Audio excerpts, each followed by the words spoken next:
cleaned up to begin with. It shows And I'll tell you something, our country's now it's stronger. I think we're more respected than we've been respected in 100 years. It's a whole different ballgame. JD, could I ask you, Yes, sir. you gave a stat on murders here. What were the numbers? You said in a short period of time, how many people were murdered? Local law enforcement told me, sir, that in the past 20 or 30 years, DC has averaged a murder every other day. That's, 200 murders a year, 150, 250, but about every other day a person has been killed on the streets of Washington, D.C. We've been doing this for 2 weeks. 0 people killed. That's real lives saved that the media and frankly the entire Democratic Party should be saying, thank you for saving lives instead of attacking the President of the United States for doing so.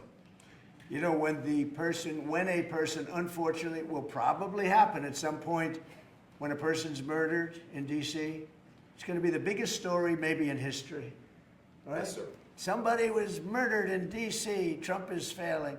No, we're not failing. We have a safe city. This is maybe the safest city in America right now. That's how good it is. And it would be nice to be appreciated. These people eventually, they're going to have to be appreciated for what they're doing. And they're going to have to be appreciated by the officials that are really happy when we go in because they've lost control of their place. Steve Miller, please, say a few words. Thank you, sir. So just to, first of all, follow up on what the Vice President said, no police officer working in the city can remember a time in their lives when there has been no murders. You can work at the police department for 20 years, 30 years, your whole life. We've checked the records. No one can even find a record of being murder-free for as long as we've been murder-free under President Trump's leadership. Additionally, and the President spoke about this before, we've uncovered, in the process of uncovering, a massive scandal in Washington, D.C. with the doctoring of crime stats. And the Department of Justice, under the Attorney General, is leading the effort to uncover this. But when we ultimately share the results, it will stun you.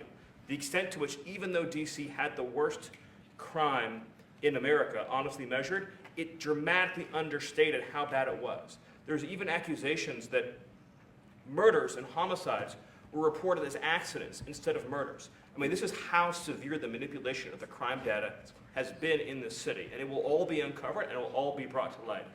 I've had a chance to spend some time, as has everyone here, with the police officers in the city.